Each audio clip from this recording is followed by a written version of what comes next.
May 28th. Everything is just so damn depressing lately. It's suffocating me. I can't even breathe. I don't feel like smiling. When I try to, it just feels so fake, like there's no heart to it, so I don't anymore. What's keeping me going anymore? I don't even want to think about what would happen to me if I lost it. By the time I find out, it might be too late. God, I hate this so much. Even now, I can hear him. Please don't come in today all angry or sad. Please don't do anything terrible. I don't think my heart can take more of this. I know Dad has been having a lot of trouble at work again, but still. Every day has just been the same thing for me, and it's suffocating me. I want to help Dad. I really want to help Dad. I just don't know what else to do, and then it gets worse whenever he becomes home angry. The only thing that calms him down is drinking. I fucking hate this. I feel so damn powerless no matter what I do. Is there even a point? If there was just one thing I could change, but what? At this point, I could care less what happens to me. I feel so empty inside, I probably wouldn't get angry over anything or even feel anything. Why was I born into this world as a human with a heart and mind? I almost wish I was brought into this world as something different. I didn't even care, so long as I didn't have anything like emotions or feelings to worry about. June 2nd. Dad, I tried to make some of my special cupcakes for the both of us today. I wanted to see if I could cheer him up. A lot of my friends love my cupcakes, so I figured maybe he'd at least appreciate the thought. There's not much else to do in the house, so I try to work on doing things to keep things neat and tidy. The only problem is when I lack the motivation to want to do anything.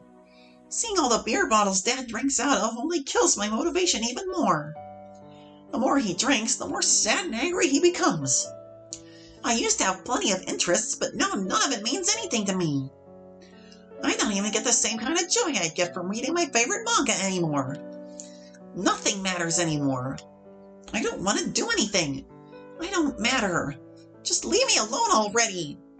If Dad were to tell me to just die right now, I would, no questions asked. That's about all I can do. That's about all I'm good for. There aren't any other options, and there's no way out of this hell on earth. I feel like I have a lot of weight on my shoulders. Did I always feel this way? I think I'm going to sleep now. I feel so fucking depressed right now. I hate it all so much. June 3rd.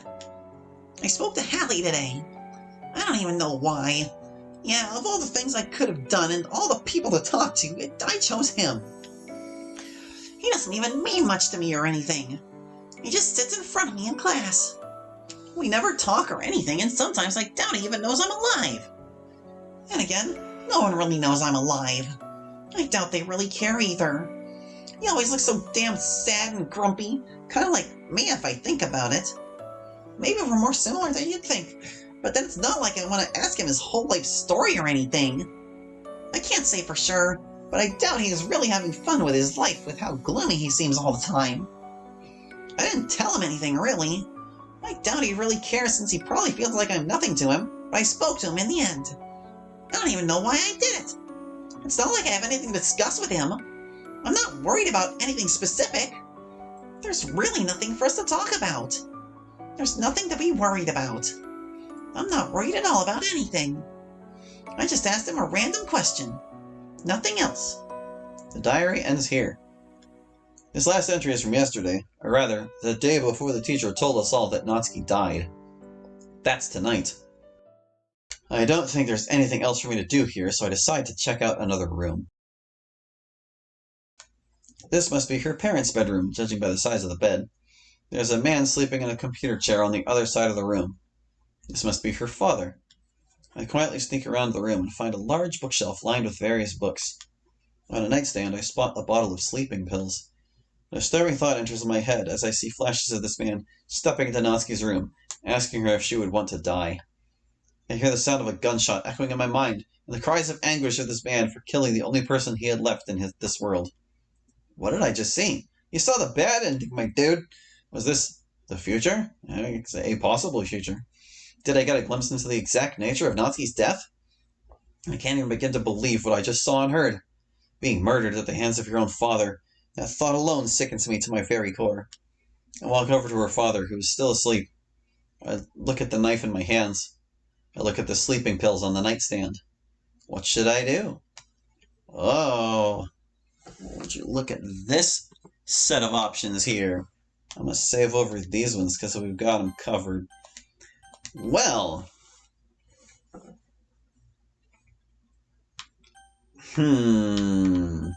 yeah, we'll just run right down the line. Use the knife. Without hesitation, I plunged the knife into his chest. Scum like this doesn't deserve to see the light of day, let alone be around other people. It sickens me. You sicken me, you bastard.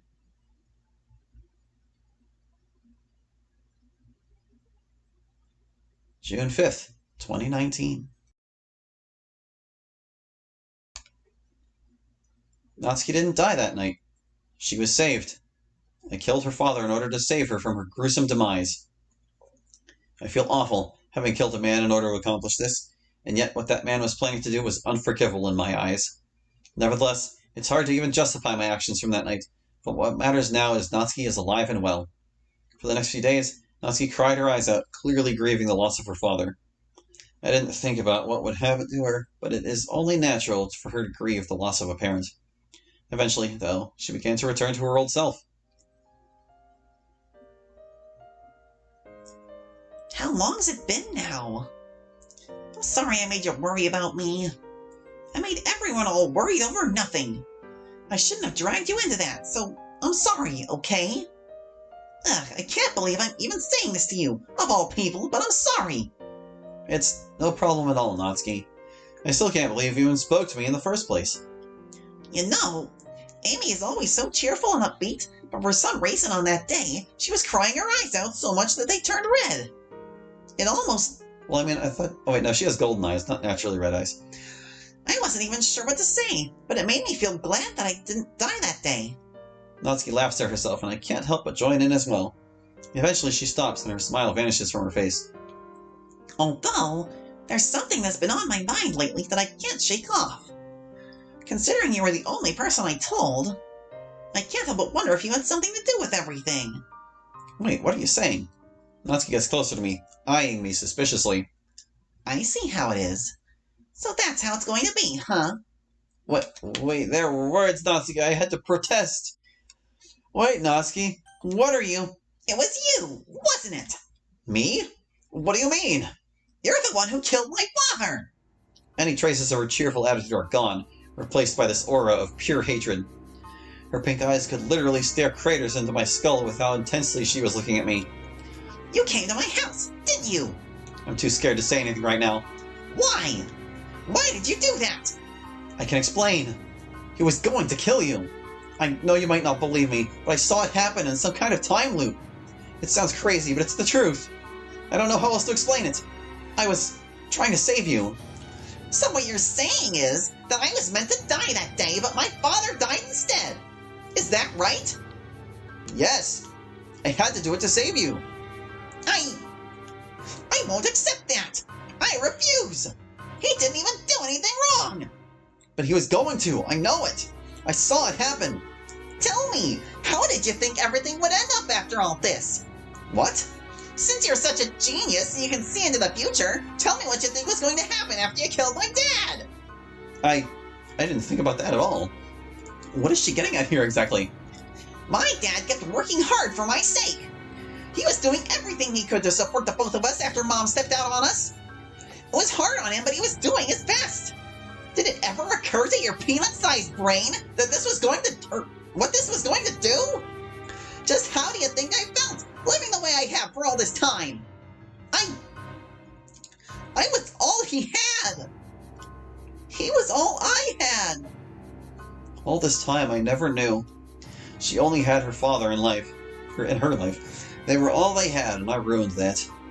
Yet I couldn't understand why would her father even think of killing her. I want to try and convince her that there was no other way, but she clearly doesn't want to hear another word I have to say to justify my actions. You don't get it. There's no way you can understand anything. You're such an idiot. You thought you'd be saving me? Well, you didn't. I had to get taken into a foster home because of you. That family could care less about what happens to me. Even if you saved my life, you couldn't save my heart. If my father died in my place that day and if one person had to die... She steps away from me, getting close to the railings on the rooftop. Yesterday, the one who died was my father. Today, the one who dies will be me. Before I can object, Natsuki throws herself off the railing, plunging to her demise below.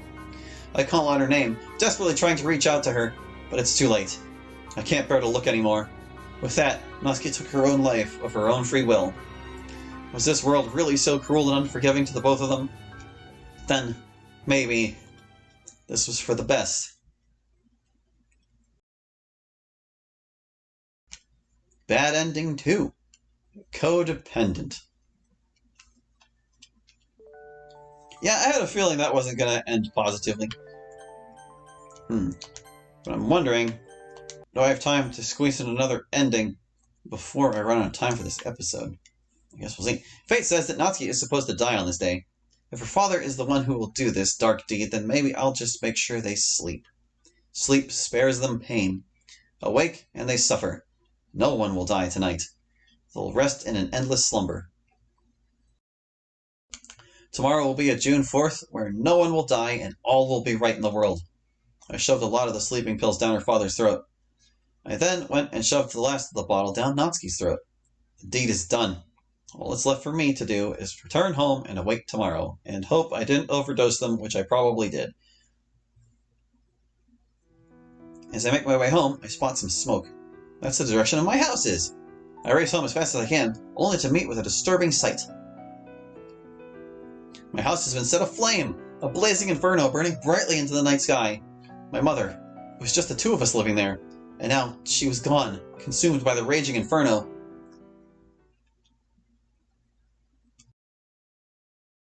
But what does it mean? Bad End 3, Raging Inferno! Oh. I don't know what causality had to do with that. We got a different background this time. Is the background randomized? Alright, well that was a much faster ending than I expected. And I've still got a little bit of time here, so we're not going to kill him. I can't do it. I leave the room as quietly as possible and head back into the kitchen. Even if this guy is going to kill Natsuki, he technically hasn't even done anything yet, so can I even justify killing him in cold blood? I take a seat at the table, making sure to avoid knocking over any beer bottles as I do so. I run my hands through my hair. I was seriously about to do it. I stop myself, though. I look over to my side and spot a phone. I can't help but wonder if I can call anyone in this case. If I call the police, chances are they won't believe me, and will most likely toss me into jail for breaking and entering. Ignoring that, Natsuki's dad hasn't even done anything wrong, and I'll just sound like a crazy person. If they don't toss me into jail, they'll most likely send me away to the funny farm instead. Wait, what about Amy? She was the one who hatched this entire plan in the first place. What if I called her? It was her harebrained scheme in the first place, so her crazy mind has to believe me. Call Amy? That seems like a reasonable thing to do. Alright, so save that. And that's exactly why we're not going to do it. I don't even know Amy's number. Even if I did, what are the chances she's going to know what to do? When she started this whole crazy thing, all she gave me was this cryptic fortune cookie talk that made no sense whatsoever. With my luck, she'll just give me some stupid riddle that involves me making some kind of aluminum foil hat and running around a parking lot shouting some stupid phrase. I take the knife in my hand and get up from the table. I'm out of options. What should I do? A part of me is tempted to visit Natsuki one last time before I leave. Should I see Natsuki one last time? Oh, we got an extra choice on this one. No! There's nothing else I can do here. I look at the knife in my hand. Why am I still carrying this thing around? There's no point in carrying this around anymore. I put it into the sink with the dirty dishes and make my way back to the door. So we left doing nothing. I prepare to leave the house, making sure to close the door behind me as quietly as possible. Before I can, though, a voice calls out to me. Wait! Don't go! Natsuki? As I was about to leave, Natsuki rushes up to me, pulling on my sleeve to drag me back inside. Please don't go. You came here to save me, didn't you? How? I know. I know everything. But you can't... Natsuki produces a pink notebook from under her arm and shows it to me. She opens it to a specific page and hands the notebook over to me. The Curse of Tarankos. Take 2 bracelets of gold and silver and soak them in a mixture of mercury and sodium. Link them together. These will form the chains of Tarankos. Slide your left arm in the silver bracelet and your right arm in the gold one, and chant 8 times, Tarankos, I've come to bargain. In doing so, you will have performed the curse correctly, and you will briefly lose consciousness before awakening in a desired time and place. You are now effectively the host of the curse. Because this is a curse, it forces you to relive a certain period of time forever. Make sure to act as per the rules of the curse set out by Tarankos. Deviating from them will result in you losing something dear to you. The number of people who will die on any specific day is fixed, so there is no way to change this. A exact exchange must be made. A soul for a soul. There is no way for the curse to be removed. If the curse's host dies, the time loop will end. Well, shit. I look back over to Natsuki, who has a solemn expression on her face. It all makes sense now. Why does she have this information, though? Look, no matter what you do, the amount of people who are going to die on a certain is already set. If you're going to save me, someone else has to die. And then, if you just happen to mess things up along the way, you might end up in a spot even worse than that. Like Amy said. I get that much, but why do you even have this? Well... She looks away from me, clearly uncomfortable. Given the nature of this curse disguised as some way to save someone's life, I can only guess there was someone in mind that she wanted to save. Well, let's just say there was someone I felt bad for when I found out he died. When they died. Natsuki seems to have lost the determined look she had about her when she stopped me from leaving. Look, let's just say I made a stupid decision and I have some experience with this. The point is that no matter what you do, you're locked in. I'm chained to fate. Trapped by the chains of Taranko. I don't know why nobody's noticed it, but I found out eventually. This world is just some illusion. So...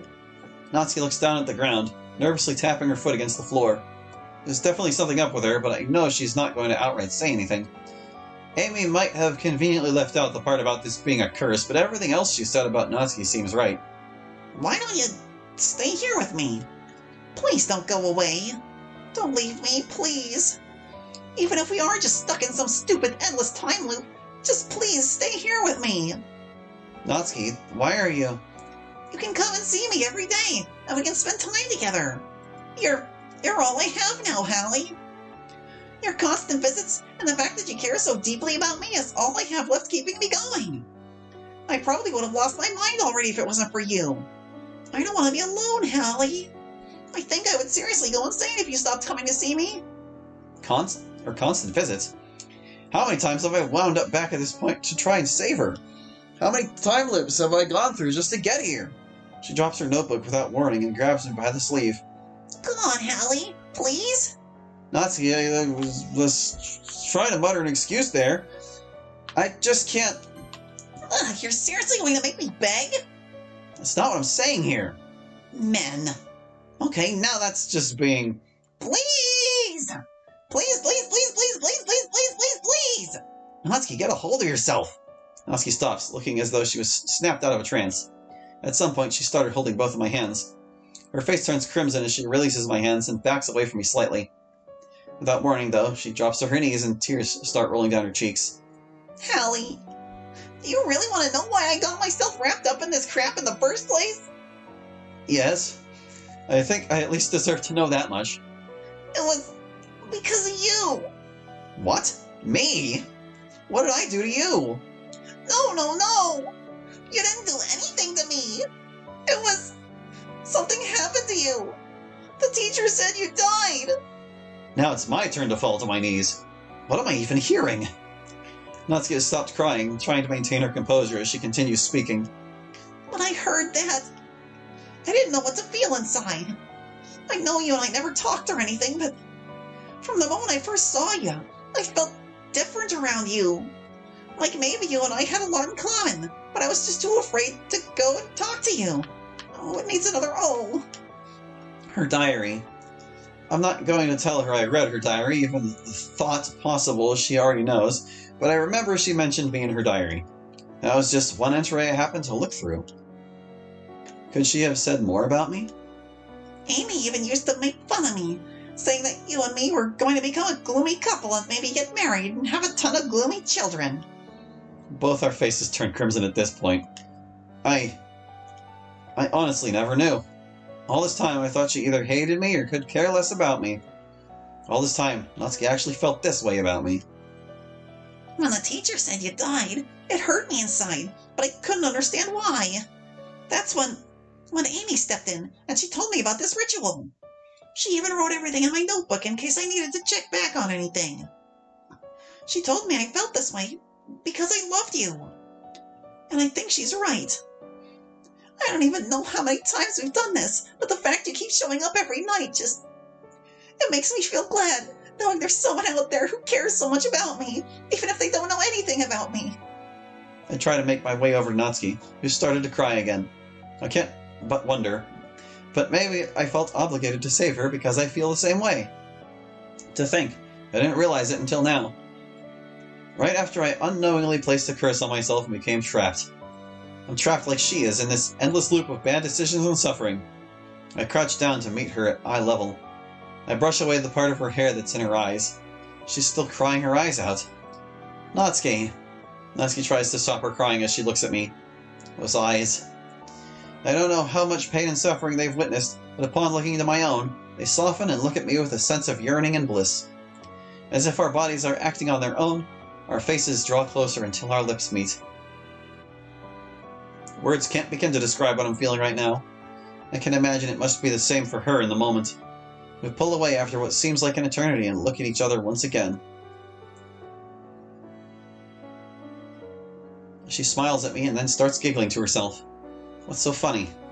Nothing. I've just never had a boyfriend before. Oh, well, Oh, come on, don't tell me after all that. No, I've just never had a girlfriend before. Well, you do now. As we laugh to each other, I hear someone else laughing alongside us. Someone very familiar. I look behind me to see Amy with the 2 bracelets in her hands. I wonder. Just how many times has it been now? How long have we been at this game? A week? A month? Actually, it's been about 45 minutes. A millennium? Amy. Do you know what you desire? Do you still not understand?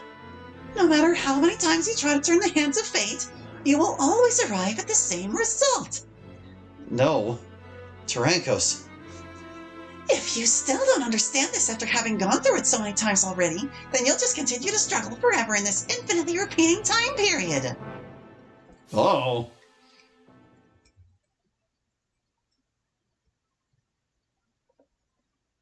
Bad End 6. Endless Summer.